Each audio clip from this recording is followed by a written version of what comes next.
So much for having us here today. And my name is Dan Harding. This is my wife Renee, and we're with Tech Team Advantage. We'll leave yellow on, Rex. And just to give you a kind of brief idea of what we do for those who may not be familiar, we provide technical assistance to other mission organizations in various ways. We have a vehicle leasing department. So when missionaries who are overseas come back to the States to visit the people in the churches that help them in their ministry, they have a means to do so. They typically don't have a vehicle waiting for them to use, and sometimes it's hard to find one, even so more so now. And so we have that service that we use to help them with those resources. We also have a facility planning area that helps with all different kinds of buildings. We have engineers and architects on staff that will help for anything from some little change in some church someplace to maybe a campus that they're designing overseas for teaching pastors. So a lot of different variety in that department. And another area is the graphic services. And they basically would do all the different kind of media that's needed. The display that you see out there, prayer cards, when you came in, that was all done by them. And they'll use that media to do various different things to help people who are raising support to go out and talk about their ministry and be able to present it in a way, but also in the field itself, as missionaries have different ideas and want to present it in a way that they just can't find at a local store. They'll come to us and give us an idea, and we'll do our best to make it work for them and to allow them to be able to further present the gospel in a unique way. And the area that I'm involved with is computer services, and I'll talk about that a little bit. I've got a lot going on the last couple of years, the last couple of years, and we've got a lot to present, and I'll try not to bore you with too many technical details, but I just find it interesting in a lot of different ways of what God has brought our way to help us work on. I wanted to give Renee a few minutes here to help share about what's going on in our family. It's so good to be back here. We just appreciate you having us here. I always really enjoyed coming to Minnesota, Wisconsin in the summertime, because this is what summer's supposed to feel like. You know, a little hot, but not 100 for months with high humidity like we have in Texas. I was thinking about VBS as you were sharing this morning, and I remember walking down the aisle singing Onward Christian Soldiers, and you know, we'd play softball over on the field in the afternoons, and it was an all-day deal. Us kids would all ride our bikes down the big hill by Adolph's Hill, my brothers would always tell me the dog was gonna get us. I think they just wanted us to pedal faster, because I was one of the little kids. But you know, those were some good memories with several here. And you know, God taught us lots of things. I remember hearing missionaries and the missionaries coming, and I think that's when God started to work in my heart to be a missionary. And I was like, I can't do that. And I went over to the Philippines after I graduated from college, and I'm like, this is not for me. I just was sick the whole time I was there. I hardly ever get sick, but I just did not tolerate the food. But then I met Dan, and after, well, it was, we were expecting our sixth child when we got called in missions. And I was like, this is a joke. We can't do this. But I had seen God spoon-fill answers to prayer for me. When I was in college, he would, you know, I would say, you know, if you want me to go to college here, you know, I need to see some way that I know that this is where you want me to be. And God would show me in real ways. And like, I remember one time we needed a van for the kids. And I said, there's no way. We always had we're going to pay cash. And I'm like, how are we going to get the cash? But Dan got more bonuses that year from his work. And we were able to pay cash for that new van we needed so we could seat all the kids. It's just been fun. And I think back here my aunt was asking me, who's the oldest person you could remember? And I was thinking about Bert Anderson and Ernest Clute and, you know, several from here, because this is where I grew up. And of course, Pastor Todd, they tell me I sat on his lap while he was preaching. I don't know, they don't have a picture, but, you know, it's just fun to think of those memories of early childhood, how I was grounded in the Lord and started to learn about the Lord. And it was just really fun. Our kids are growing up too. You know, time goes by. Out at the picnic where you're going to have church, yesterday we had 50 or more from our family. Just you know, my mom and dad aren't there anymore, so I started calling the picnics because we got to get together. And there was about 50 of us there, with most of the of what would be their great-grandkids now, all but my 4 who are in Papua New Guinea. That's Marie and Jotham Vanderdecker. Those are my kids. And they're over in Papua New Guinea and doing well. And that's Maria. Our next, Jonathan has moved up to Brainerd, and he's doing DoorDash and delivering stuff to people up there. He came up to take care of my folks before they passed away and has stayed here in Minnesota. Smart kid. And then Ruth is down in Missouri, and she just had her first little one, and they're pastoring a church there, or he's an assistant pastor and in charge of youth, and she's doing accounting. Then Bethany is switching. She likes to fly the world, so she switched from fixing airplanes for American to fixing airplanes for Delta this year. So she's in the process of moving from Dayton to Nashville. And she really has seen the world, that kid, because she gets flight benefits, which is fun for us too, because we've flown more than most, or more than some for less than most. And then Grace has finished college and working at the university in the financial department, collecting money. And she's also taking her master's degree now in biblical counseling. And then we have Sarah, who's starting her second year in nursing, and she's enjoying that. And Philip is going to be in his second year up at Ethnos 360 Bible Institute in Wisconsin this fall. And then Nathaniel's going to be a junior in high school, and he's going to homeschool this fall, and he takes some dual credit engineering courses at LeTourneau University and start there. So that's where our kids are at. You aren't going to remember that because I can't remember it all, but it's kind of interesting to see them all growing up. We're almost at 20 years in missions, so our kids have grown up with us as we've been doing that. Our 2 youngest were born in Texas. Beyond that, I've been working with an organization called Christian Women's Job Corps, and helping some that are on the street, and we teach Bible classes and things to these ladies. And I started because Dan and Missionary Tech set up their computer area to train these ladies to do computers. And then I am doing CMS, which is their contact management system, so I put all that in the computer for them and help keep it updated.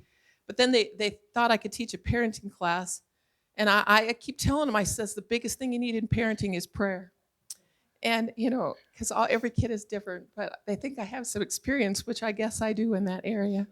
But we've enjoyed that. It's just been fun to see. You can't save everybody, but to pull a few people off the street and give them Jesus and a deep faith is really fun. And so that's what I've been doing, along with quite a bit of sewing.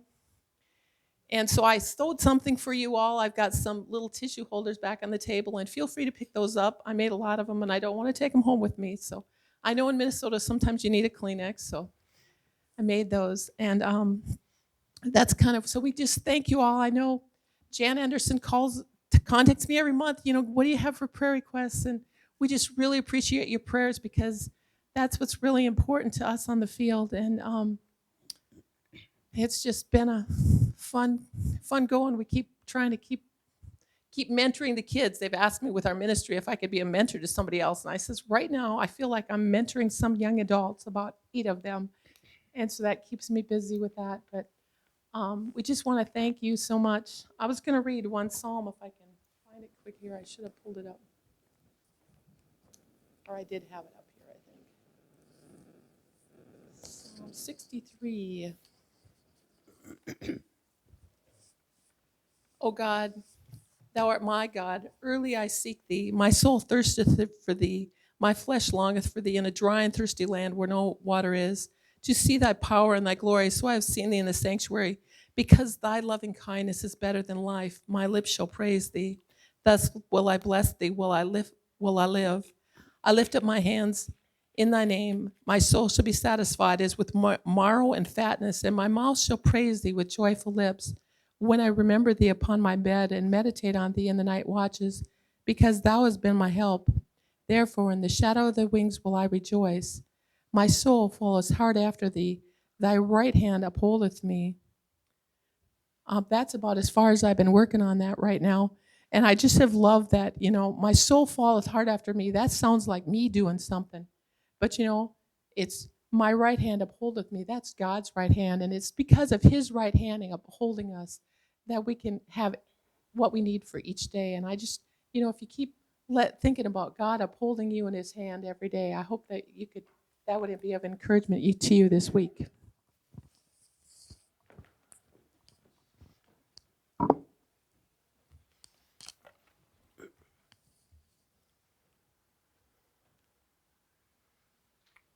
Let's see if we can get this thing connected up here so you can see there we go. Now, you don't try and read all the words. It's not like that's not necessarily going to happen, but to give you an idea of what the app looks like in general, just kind of talk about some of the things we've been doing.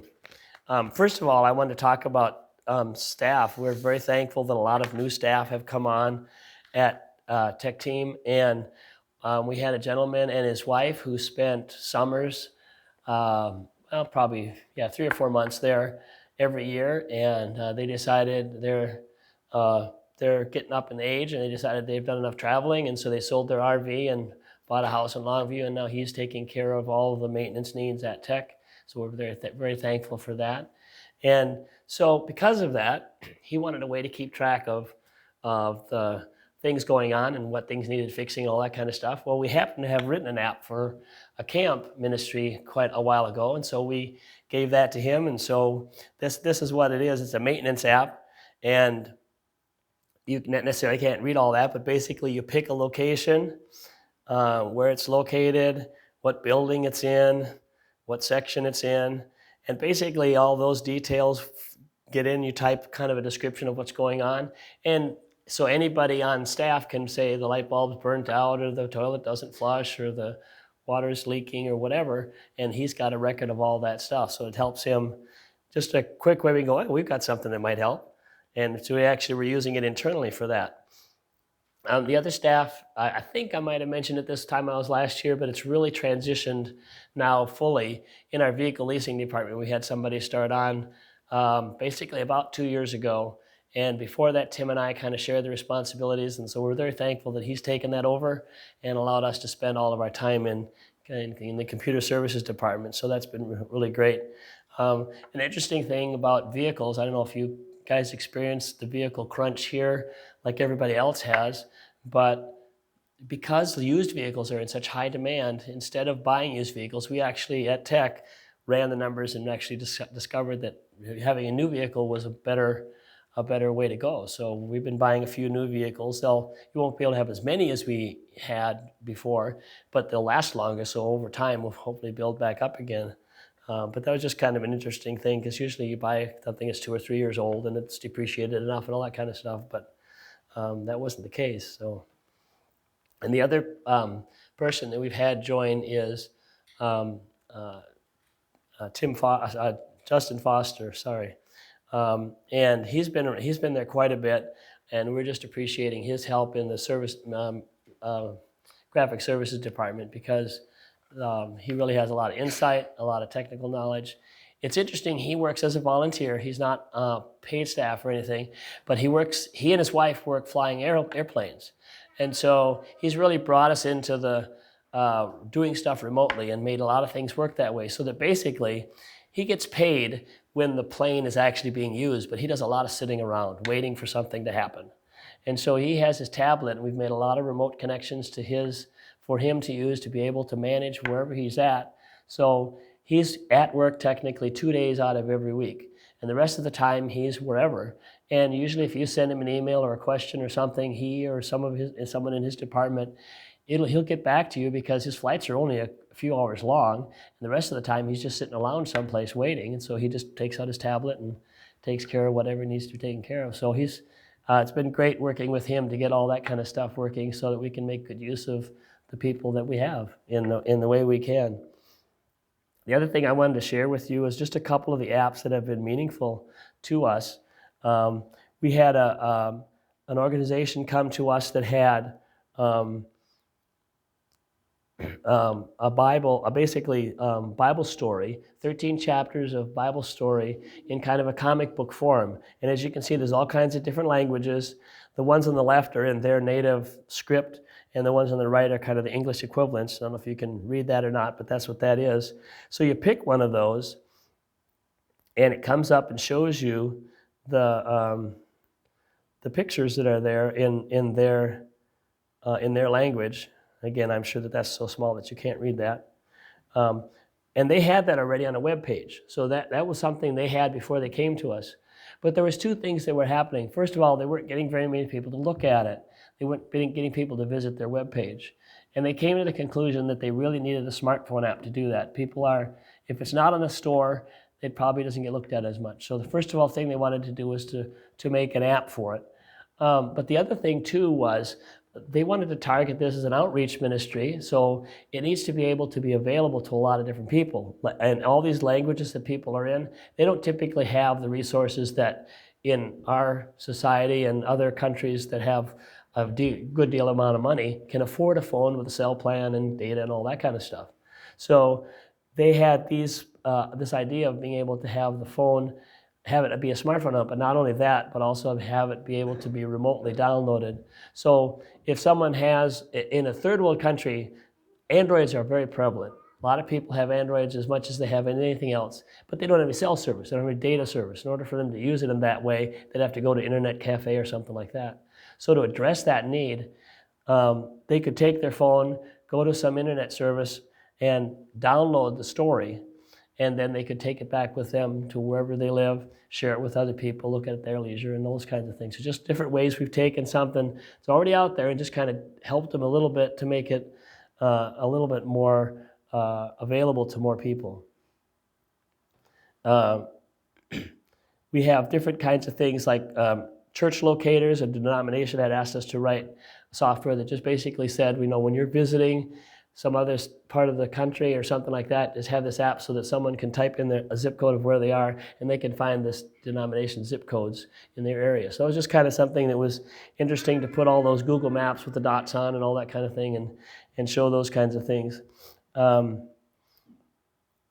We also had Shelter Kids. It's a local area in just Arkansas and Texas. That's basically the same idea. It was kind of interesting because one happened and we did all the work for doing it, and then the Shelter Kids came along and basically said they want to do the same thing.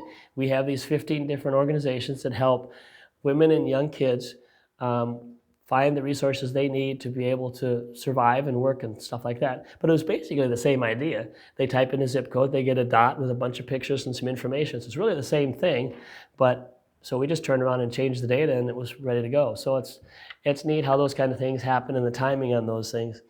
To be able to do that.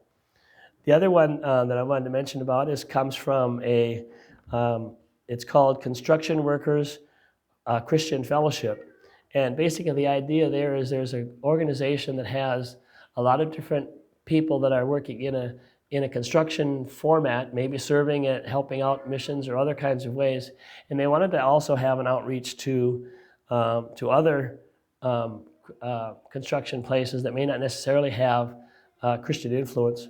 And so they wanted to put together these safety cards, and they basically have a picture, a description of what it's about, and then something about the use of it, some specific things about protocols, a truth tool to kind of take that particular aspect of injury or whatever and have some spiritual context to it, and some first aid of what you might need to do if that would happen, and some website resources, and then also a kind of a little kind of a joke, or they call it Today's Groaner, a few different things like that. So just a way to have something, and these were printed on paper, on little cards. But they, again, in order for people to use them, they needed to feel like they needed to be in an app to make it more presentable. And then also in the area of organization, we had something called a dossier organizer. And so this missionary actually called us up and said, I need this for myself. Can you write this for me? Well, typically, if an individual wants it, an individual missionary wants it, they probably can't do it for us, even though it's a lot less. More normal organizations charge $120 an hour, and would be thousands, if not tens of thousands, for more a regular software organization to write something for somebody. But we would still come in and say, well, it's probably going to cost you about $900 or $1,000 if you're doing it just for them. And so usually an organization would be able to, do that, but not an individual probably. But at any rate, once we heard what he was doing, he said, well, this is general. Everybody can use this. So the idea is basically that he had was organizations have, well, not organizations, but when missionaries are overseas and they have got all these different logistics about things they have to keep track of, like documentation of birth certificate, visa, permits, all the different kinds of things that go on. There's all this paperwork. And if you have a family, you have a whole bunch of paperwork for each member of your family as well. And so this idea, was that you're able to scan the document, organize it in different fashions, group it in different ways, so that whenever you needed something, it was readily available, and you could just press a button to send it off via email to some government organization or whatever, so that they could start processing whatever you needed. So that was kind of fun to be able to help him make his vision a reality and be able to use it for other people as well, so that he was able to do it still and afford it that way. And we've had a couple of interns come to Tech and help us in the summer. And one thing we also got at the same time was a 3D printer. I don't know if you're familiar with what 3D printers are, but basically the one that we have has a big roll of plastic string, basically, and it goes through a nozzle, and it melts it in a very small little dot. And it basically runs back and forth and drops these plastic soft dots in various places, and then they harden. And so that's basically the concept. And so you can make something like this with a 3D printer just by telling it all the information you need. Well, where the intern came in is that one of them was a computer science engineer, which is kind of like being a cross between a mechanical engineer and a computer programmer, kind of the in-between person. So that he came in at the right time and something that we needed and helped us with this. They actually write software to make it do this. It tells you, where to move horizontally, vertically, up and down, where to skip, things like that. And there's also software that's involved. If you're writing something a little more complex where there's edges or overhangs or something like that, you have to build support and that kind of thing. So it was nice to have him to be able to help us with doing that. And also, so one thing we did is the gentleman that works in vehicle leasing also goes out and does representation for us. So he made a bunch of different things that had tech team on them and things like that he could give away, which was great. And they had the 3D printer there to be able to show and run. So it was kind of an attractive thing for people to be looking at while they were walking by, something to grab their attention. But what was interesting to me is that we actually got to use a 3D printer in our own, as a ministry, to be used out in the field. So two different ways. One organization has these little radio things, basically MP3 players, that they put inside. So this is the MP3 player inside this case. And so we print these up for them, and we print several hundred of them and ship them out in a box, and then they just snap these things in and they're ready to go. So we can be a part of their ministry in that way. And the other was actually internally. The stand that I have my picture on the table there, the part where so it has like four different pieces that go in four different directions, and the middle has a little piece in the middle that kind of hinges it. Well, it's made out of lightweight plastic, and it has a little tiny pin on both sides to hold it in place and kind of make it go back and forth. Well, you know what I'm about to say, that's going to break.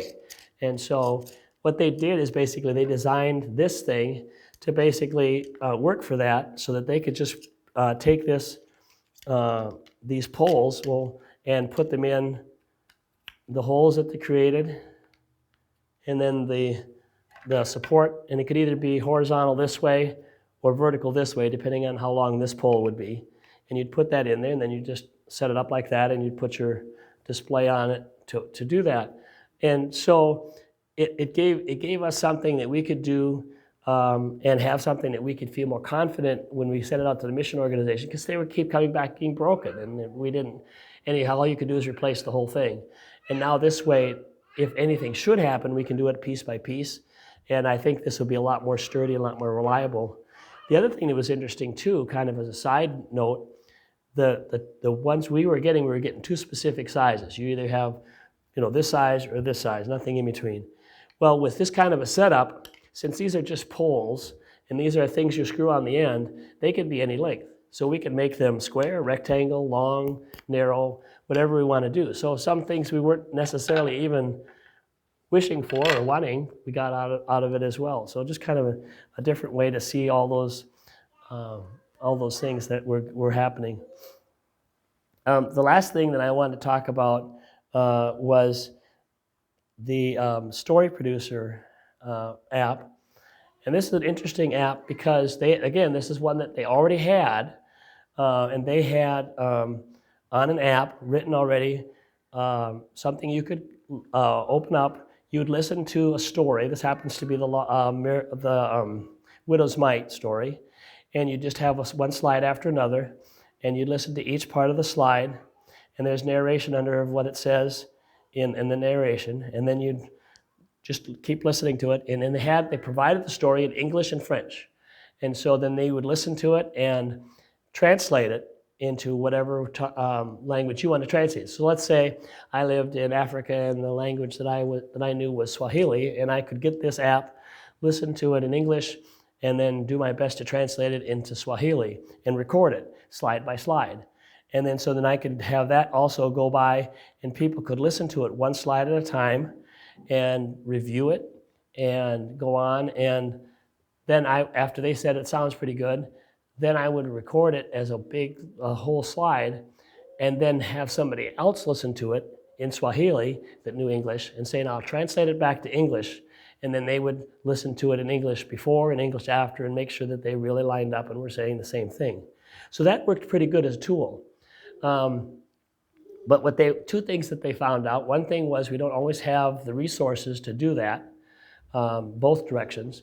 And so the one thing they wanted to do is be able to have a remote ability to check. So as they recorded these individual slide pieces, we added the ability to the smartphone app to upload it to a server. So somebody in the States or some other country could listen to these slides that were recorded and go over them and get them to the right people, because the mission organization would know the resources and who was where and who knew what language and all that kind of stuff.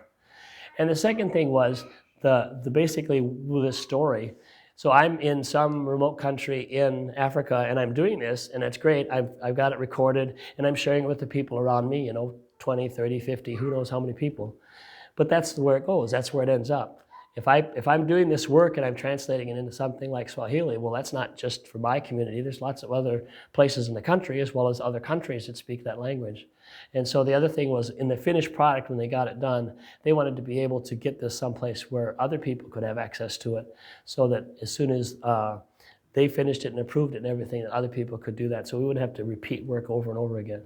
So just a couple of different ways that we saw that working, and just again being able to help them along in one more step. Everybody helps in one other way, and it felt a lot like that this last couple of years, is that we were just helping them take one more step.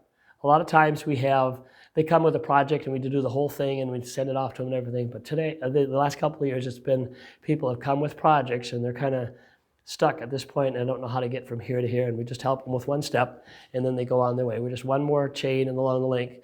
And it's kind of that way in our Christian life and how God uses us. We talked about a little bit in Sunday school about the body and having different gifts and things like that.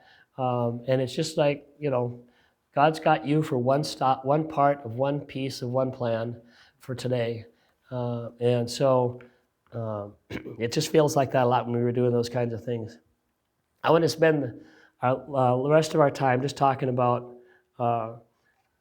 grace a little bit. We talked about it again in Sunday school, but just the grace of God is just amazing. It's growing up, and I don't know about you, but for me, either not necessarily by what people said, but by the way they acted, that we needed God to save us, but after that it was up to us. We need to do stuff. And I've come to understand that we need God's grace to walk each day the Christian life as much, if not more, as we need God's grace to save us. That it's really much more. You can be much more at peace. Let's put it that way, when you know you're depending on God's grace and not your own power. There were a couple of verses, but well, I'll just go with a couple of things here that I had. The one thing that I wanted to share was a song, and it's not about God's grace, but it's about God's love. But I thought it gave a great word picture about how vast and how unfathomable God's love is. And the same thing applies to his grace as well. It's called The Love of God, and I think you'll probably recognize the verse. It's the second verse of the hymn, and it says, "Could we with ink the ocean fill, and were the skies of parchment made, were every stalk on earth a quill, and every man a scribe by trade, to write the love of God above would drain the ocean dry, nor could the scroll contain the whole, though stretched from sky to sky." And I just think that gives a great word picture of how unfathomable God's grace and God's love is toward us. And I asked Pastor to sing this last song as one that kind of demonstrates that. If you would close us. Thank you.